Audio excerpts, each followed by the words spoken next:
कपडा नव्हता, तो माझं हृदय होतं. ते प्रेम होतं, आईच्या शिकवणीचं मूर्त रूप होतं. मन भरून आलं आणि हसूही आलं. थोडंसं गालावर पाणीही आले. नवीन कपड्याला मंगलसूचक कुंकू लावतात, पण त्या कोटावर मी मनातल्या मनात प्रेमाचं कुंकू लावलं.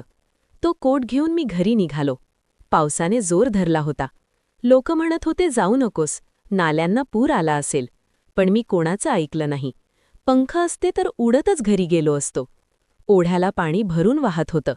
हातात काठी घेऊन पुढे काठी टेकवून पाऊल टाकत होतो. आईचं नाव घेत पाण्यात उतरलो. कसं बाहेर आलो ते देव जाणे. प्रेमानेच मला तारलं असावं. रस्त्यातले दगड पायांना टोचत होते. अंधार पडत चालला होता. आकाशात कडकडाट होत होता. विजा चमकत होत्या. पाणी खळखळत वाहत होतं. मी अखेर घरी पोहोचलो. श्याम, कसा आलास रे? ओढ्याला पाणी फार असेल, काळजी वाटतेय मला. तो दारात आला. त्याच्या नजरेत काहीतरी वेगळं चमकलं. त्याने हळूच माझं गाठोडं उघडलं, क्षणभर थांबला, मग डोळ्यात आनंदाचा प्रकाश झळकला. आई, आई, बघ ना, अण्णांनी माझ्यासाठी कोट आणलाय. हा कोट कुठून आणलास रे?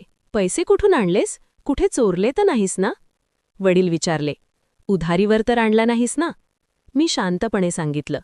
तुम्ही मला खाऊसाठी दिलेले आणे मी खर्च केले नाहीत. 3 महिने एक आणा साठवून हा कोट शिवून आणला. आईचे डोळे पाणावले.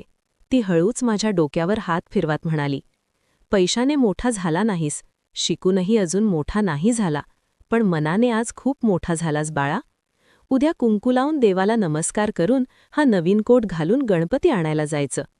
तो कोट अजूनही छातीत धरून उभा होता.